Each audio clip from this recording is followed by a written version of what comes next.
Dear students, welcome to this lecture. In this lecture, we will talk about the bistable multivibrator. In the previous lecture, we completed the monostable and astable multivibrator. So, in this lecture, we will focus on bistable multivibrator. So, after listening to this video lecture, the student will be able to draw the constructional circuits, explain the working principle, advantages and disadvantages, and also state the list of practical applications of the bistable multivibrator. So in the earlier lecture we already studied the basic block diagram of the multivibrator. So this is the general block diagram of the multivibrator. Therefore two stages, amplifier stages are required, stage 1 and stage 2. Therefore stage 1 replaced by common emitter NPN silicon transistor, stage 2 also replaced by NPN silicon transistor. Therefore this is the general block diagram. Therefore it is a cross coupled collector coupled bistable multivibrator. So here every kind of multivibrator, the output is fed back to the input. Therefore the output of stage 1 is fed back to the input. It is a cross coupled network, but the thing is that the feedback element is different for each and every type of multivibrator. So we already studied in the earlier lecture, a stable multivibrator we require feedback element from output to the input is RC coupled. From output of the stage 1 to input for the again RC network is required. So now in this bistable multivibrator, so two feedback elements are required. The two feedback elements are the resistive feedback elements. That are resistive feedback elements. So from output of the stage to the input through some resistive coupling network. From output of stage 1 to the input for the another resistive coupling network. So let us look into that. The general block diagram for the bistable multivibrator. So these are the basic discussion required in the bistable multivibrator. So bistable multivibrator require two input triggerings are required. So in monostable multivibrator only one triggering is required. Therefore from this is stable state, this is quasi stable state, this is again stable state. From stable state to quasi stable state external triggering is required. From quasi to the stable no triggering is required because this is a temperature state. So monostable having one permanent state and one temperature state, but coming to bistable multivibrator two triggerings are required. Therefore the T1 T2 is nothing but true input triggering. So every time triggering is required to change the state of its bistable multivibrator, otherwise it remains in the state itself. Let us look into the output waveform. So this is the stable state 1, this is the high at stable state 2, this is low at stable state, revert back to 1. From stable state 1 to 2, therefore T1 is required. From stable state 2 to stable state 1 again revert back to again T2 is required. So every time, so we require external triggering to change the state from one to another, otherwise it remains in the state. So this is the fundamental difference between monostable multivibrator and bistable multivibrator, because bistable multivibrator both the output states are permanent states, so no quasi stable state there. Therefore only output states are permanent states. So that's why it remains in the state until external triggering is required. Okay, whenever external triggering is applied, therefore it changes the state from one to another, otherwise it remains in that state. That's why it stores only the single bit of information. Okay, therefore that is the bistable multivibrator is also called as a binary circuit or a flip-flop. It is flipped from one to another, triggering is necessary. From stable state 2 to stable state 1 again triggering is necessary. So every time, therefore two triggerings are required to change the state. Therefore that is we call it as the bistable multivibrator. This is the general input output representations for the bistable multivibrator. Now let us see that types of bistable multivibrator. So bistable multivibrator is also called as a binary circuit, or it is also called as a flip-flop. So flip-flop circuit, right? So bistable multivibrator classified into two types, emitter coupled binary and collector coupled binary. So emitter coupled binary we call it as the Schmitt trigger circuit, and collector coupled binary is classified into again two ways, self biased binary and fixed bias binary. In that fixed bias binary and self bias binary, the small difference between that, the placing a proper feedback resistance in the emitter terminal. So in the fixed bias bistable multivibrator, no feedback element is considered in that emitter of two transistors. Okay, the bases of the two transistors are connected to some fixed biasing voltage. In self bias bistable multivibrator, so both the emitters are connected through some feedback element, that is nothing but RE is considered here. So this RE will provide sufficient base voltage when transistor is entering into either saturation or cutoff voltage. So that's why the collector coupled is classified into two types: self bias binary and fixed bias binary. So in the fixed bias there is no RE is required in the emitter of the transistors. Therefore in self bias RE is required in emitter of the transistor circuit. So that is the fundamental difference between collector coupled classifications of the bistable multivibrator. So now we will see that general introduction regarding bistable multivibrator. So bistable multivibrator, both the output states are permanent states, stable state. It requires two triggering. We already just we see that the general input output representation of bistable. So two triggering pulses can be required to change the state of the transistor. Until the triggering input is given, this multivibrator cannot change its states. So it is known as a flip-flop multivibrator. Okay, let us look into that. A constructional circuit diagram for first type of multivibrator is nothing but fixed bias bistable multivibrator. The constructional circuit diagram: replace the stage 1 by common emitter configuration, replace the stage 2 by again common emitter configuration. Let it be assumed as Q1 and Q2 are the two transistors. Okay, therefore the coupling element between output to the input is resistive feedback element, that is nothing but, so this is the output of stage 2 is connected to input through this feedback element. This is the first feedback element, so that is R2 followed by R3. Resistive network is taken into consideration. This is connected to a negative supply. Similarly the output of stage 1 is connected to again another RC, but here there is no coupling is there. Okay, therefore connected to base of Q2. So again this one. So here R3 R4 are directly are common because same potential is applied here. These two are shorted and given as a negative supply voltage.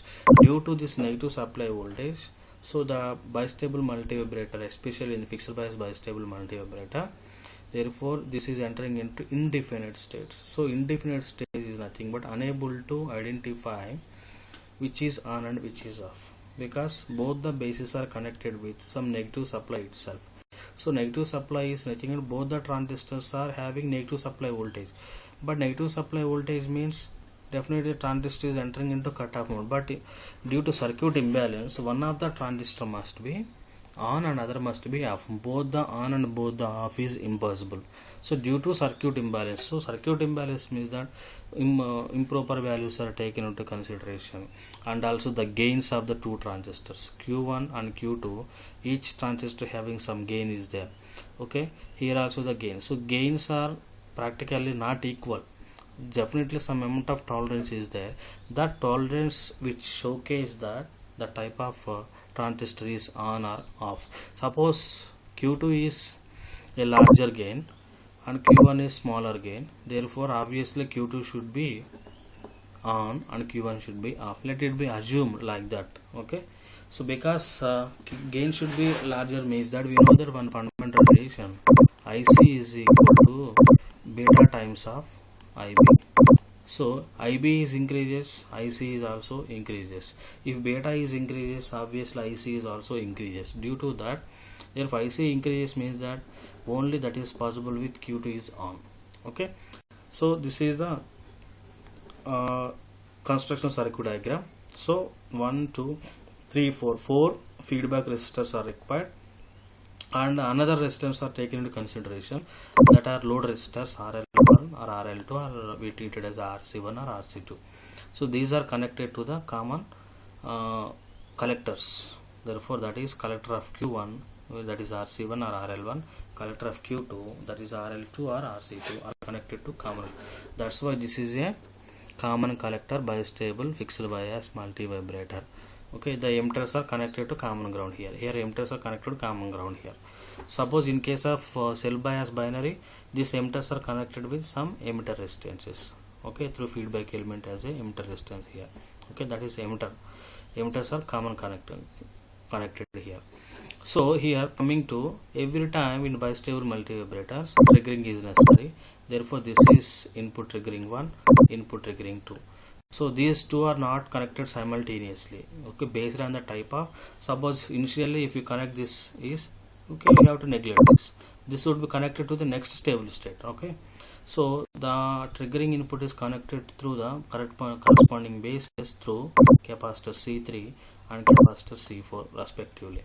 So directly we don't give, but the trigger input is given through capacitor. So capacitor here simply blocks the passage of DC component and allows the only AC information of the corresponding signal. So based on the base voltages, the corresponding transistor must be on and off is decided.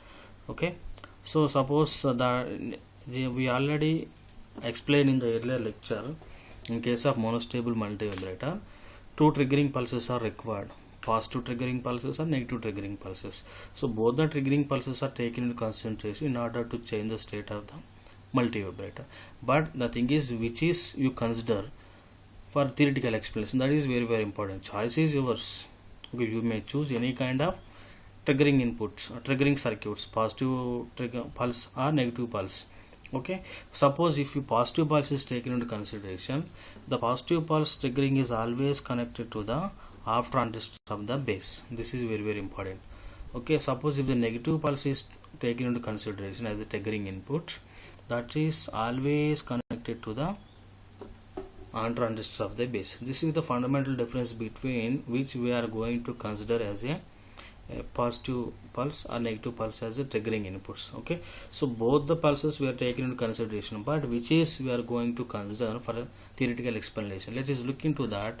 This is the general construction circuit diagram of fixed bias bistable multivibrator. Now let us see that circuit diagram for the cell bias circuit. So everything would be the same. So here Q1 Q2 R1 R2. So from output to here again this is one resistive feedback, from this is also another resistive feedback, but only thing is emitters are connected through a common RE, that is RE feedback element. That's why we call it as self bias, means some external feedback element is connected through emitters of the corresponding source, so which is previously common grounded, right? So this will provide sufficient voltage, that is nothing but VA, that should be, we call it as IE into RE. So every time this VE should be added to the corresponding base voltage, it will provide sufficient base voltage to the transistor automatically, self bias. Okay, therefore suppose actually the drop across this Q2 is nothing but, suppose initially if you assume this is on, this is off. Okay, assume whatever is choice is yours, let it be assumed this is off.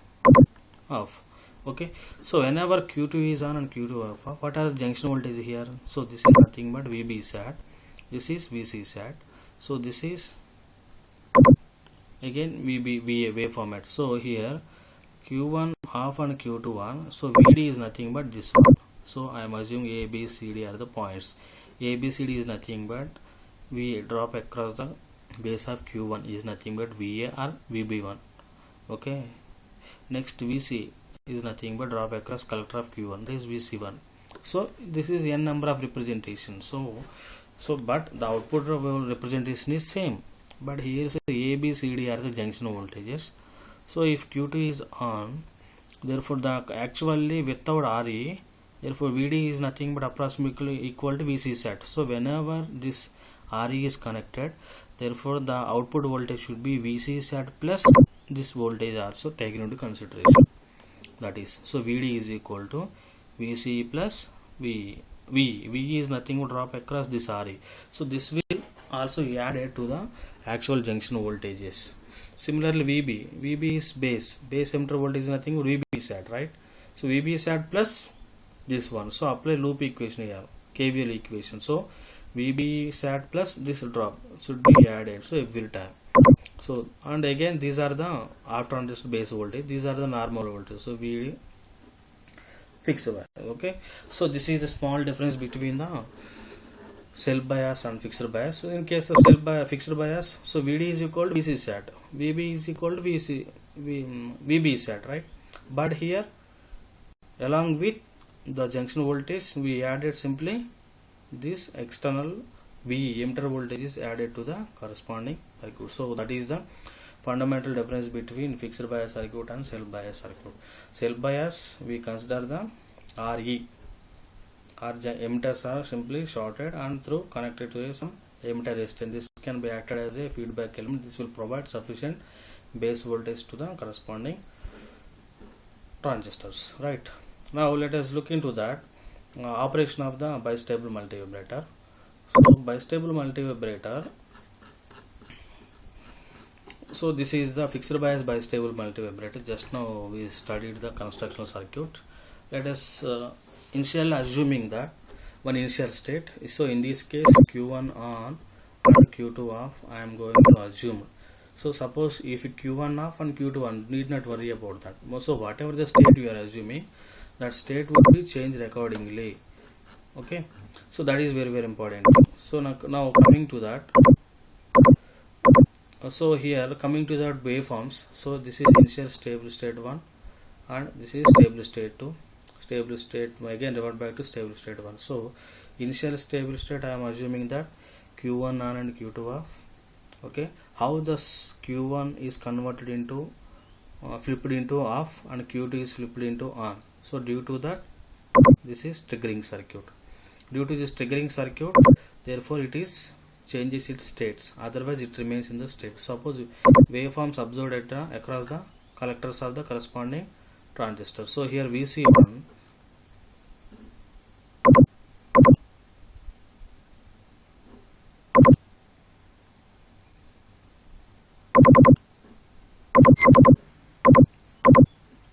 so let us consider the fixed bias bistable multivibrator for the working principle.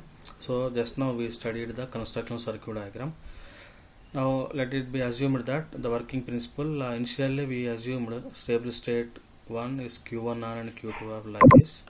So how this corresponding state is changed due to the external triggering. Therefore that is T1. Therefore Q1 on and Q2 off is one initial state, Q2 off and Q2 on due to this T1. Again this stable state is revert back to flip to another stable state 1 due to external triggering. So every time two triggerings. Suppose if you want to revert back to another stable state, again triggering is required. So every time triggering is necessary to change its state, otherwise it remains in the state. That's why it stores only one bit of information, either low or high. So this is waveform at VC1. So VC1 is Q2 is off, Q1 is on. Q1 is on means that transistor Q1 is entering into output is VC sat. So this is VC sat. Okay, whenever this is low, obviously the second end of the Q2 output should be VCC. So here this is low to high, this because second state due to external triggering. Therefore Q1 on is flipped to Q1 off. So okay, therefore Q1 off, therefore we observe the waveform at VC1. Therefore Q1 is entering into off, therefore the output voltage should be equal to VCC. So whenever this is VCC, this is low. So there is some switching action between that output and input for the two outputs of the transistor. So it restores only one bit of information every time. Okay, so this is the general output waveform for the bistable multivibrator. It looks like some square waveform, but due to every time external triggering is necessary to change its states. Okay, so initially we assume that Q1 on and Q2 off. Let it be verified. So initial state is Q1 on and Q2 off. So this is Q1 on and Q2 off.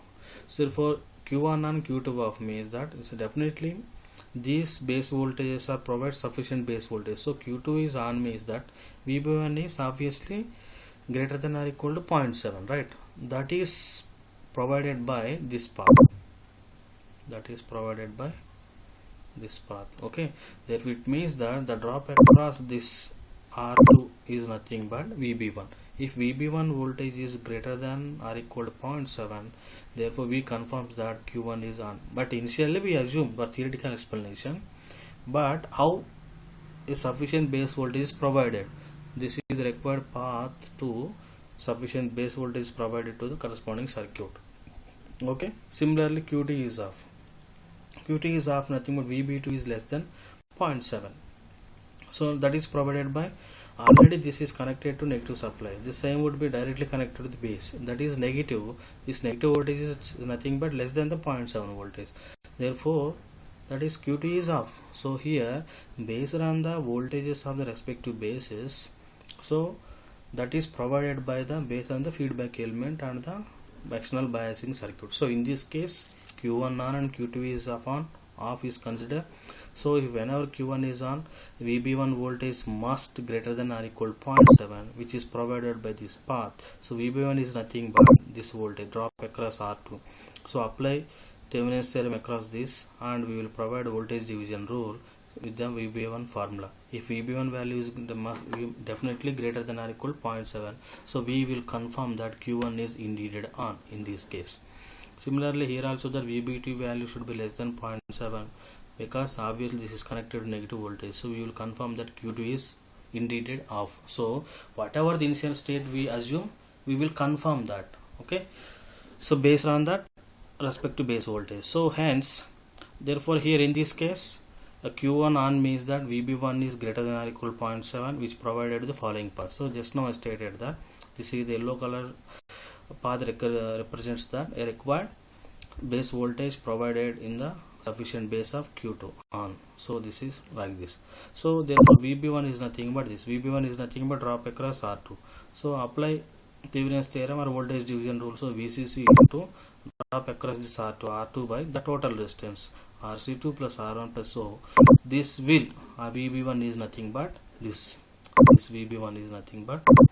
So this is the required formula to provide the Q1 is entering into on. Therefore VB1 provided the sufficient base voltage which is greater than or equal to 0.7.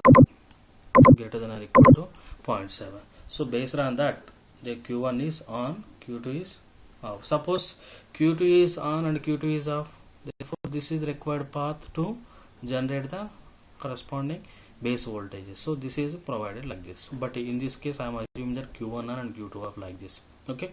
So next later how this initial state is changed or flipped to another state. So that is possible with some external triggering. So this is the external triggering circuit. So in this case I am assuming that triggering pulse is a negative pulse. So negative pulse is taken into consideration. So which is always connected to the on transistor of the base. That's why this negative pulse is taken into consideration. Suppose if you consider positive pulse are considered, but it is connected to like this. That is positive pulse. If you consider positive pulse, therefore the triggering input is connected to base of off transistor. Suppose in this case I am assuming that negative triggering pulse which is connected to the base of on transistor. So whenever this external triggering pulse is applied, then immediately Q1 is entering into off, because sufficient base voltage, this base voltage should be negative. Whenever the base voltage is negative, definitely Q1 is entering into cutoff. Whenever this is cut off, replace this transistor by open circuit. There is no collector current, there is no base current. This drop is nothing but VCC. The same VCC is passes through this potential divider network and will provide sufficient base voltage, that is nothing but approximately VCC. Immediately Q2 is entering into on. Okay, Q2 is entering into on. Therefore whenever this is on, therefore the drop across this VC1 is nothing but 0.3 volts. The same 0.3 volts is transmitted through a potential divider network and provides sufficient base voltage to the corresponding transistor. Again Q1 is off. So this is that a scenario is required every time due to that external triggering input. Therefore the state is changed. Therefore whenever this negative triggering is applied, so previously on is flipped to off and off is flipped to on. So this is the required. So this is the, now consider the negative triggering pulse. This is the required trigger circuit when input is square waveform passes through simply high pass RC circuit. So this high pass RC circuit voltage is nothing but spikes like this. These are the outputs are spikes, that is positive and negative spikes. Okay, so always the triggering circuit is connected to consider for generating negative spikes with diode. Okay, diode positive is always connected to half transistor of the collector. So this is the first we need to generate this negative pulse. So this negative pulse is generated. This is the circuit diagram is required. So when input is square, passes through high pass RC connected to diode. So this diode positive is always connected to collector of the respective transistor, half transistor. This is very, very important. Okay, like so obviously from this output we will get the laser output should be like a positive spikes and negative spikes. So okay, obviously this is collector half transistor of the collector. Their half transistor of the collector is obviously larger voltage. So obviously diode D entering into forward bias. So whenever this is entering into forward bias, the positive spikes drops to 0.7. We will get a purely negative spikes are at the output of collector. Okay, similar this is connected. Therefore the negative spikes are connected to half transistor of the collector. Suppose are on transistor of the base. So therefore second state is whenever due to the negative spikes state is changed. Therefore the second state would be Q1 off and Q2 on. So this is the second state. So previously Q1 on, now this is Q1 off, now Q2 on. Okay, so again same. Therefore in this case negative triggering pulse is taken into consideration. So negative triggering pulse is taken into consideration.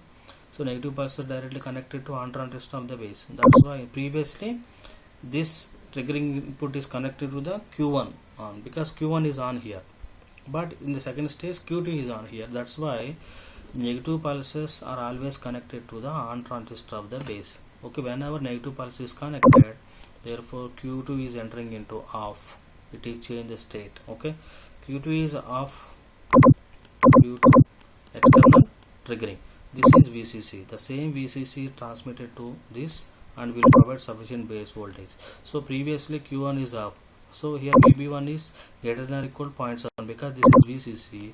Q1 is entering into on. This is on. Therefore this is small voltage. The same we are getting. Therefore Q2 is entering into off. Again it is revert back to original state. That is nothing but Q1 on and so this is the second state. So Q1 off and Q2 on. So negative triggering is applied, then immediately Q2 is entering into off and Q1 is entering into on. So Q2 is entering into off. This is VCC. The same VCC is flow through this resistive divider network and it will provide sufficient base voltage. This voltage should be crosses the cut-in voltage. Then immediately Q1 is entering into on. Due to that, this is possible with by applying external triggering input as a negative pulse. Okay, so due to external negative triggering is connected on transistor of the base, then Q2 is entering into off and Q1 is on. Therefore this is the original stable state. So revert back. So revert back is nothing but original state. So original we are assuming as Q1 on and Q2 off like that. Okay, so therefore by so continuously repeating this for every time for changing its state by external triggering circuit to change the state is called a binary circuit or a flip-flop. So this is the working principle of the bistable multivibrator. So initially 3 points to be remembered. Initially whatever the state we are assuming Q1 on, that state is changed due to the external triggering input. In this case I am considering the negative spikes as a input that is directly connected to the on transistor of the base. Similarly therefore second stable state is Q1 is off and Q2 is on. So in this triggering is connected to on transistor of the base. So previously connected to Q1 base. So again state is changed. So it will revert back to original state by again applying the second triggering input.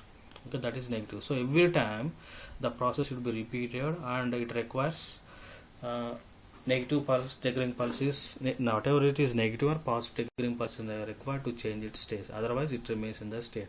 That's why this is we call it as binary, or it is also called as flip-flop to store the only single bit of information. Okay, that is. Now coming to that advantages and disadvantages for the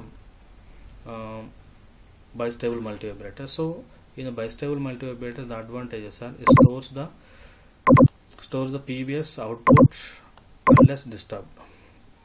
Okay, circuit design is very simple. Disadvantage, the drawback of the bistable multivibrators, two kinds of triggering pulses are required. Okay? So these two are required for two different sources, not for the same source. Okay, for stable state one, therefore the triggering pulse is connected for one source. In stable state 2, triggering pulse is connected to another source. Every time, therefore, two triggering pulses are required to change its states. Okay, a bit costlier than the other multivibrators. So coming to the practical applications, bistable multivibrator used for applications such as digital operation like counting and storing of binary information. Suppose in an example to count the binary information, therefore in that case we use a bistable multivibrator, and also it can be used as a storage element for storing of the binary information. So therefore in that case, so what are the applications under the flip-flop in the digital electronics? The same application is applicable for the bistable multivibrator also, because this is also an example for the storing of single bit information, counting the digital objects in electronics. So coming to the summary and outcome. So students, as of now we discussed the construction and working principle and advantages, disadvantages of multivibrator, bistable multivibrator. Now you should be able to draw the construction circuit diagram and explain its working principle, and also state the applications of the bistable multivibrator. Okay, so coming to the three lectures, lecture 2, lecture 3 are the stable monostable, lecture 4 is nothing but bistable multivibrator. So we must differentiate and classify all types of multivibrators and analyze their performances. Okay, and summarize the points related to all types of multivibrators, and so this is the outcome of the corresponding multivibrator. We must, or you should be able to draw the circuit diagram for all types of multivibrators, explain its working principle, derive the expressions files with, and draw the expected output waveforms. Okay, and also state the or list out the applications of the all types of multivibrators towards real-time applications. Okay, thank you students, thank you for your support. So in the coming lecture I will come up with a Schmitt trigger circuit. Thank you all.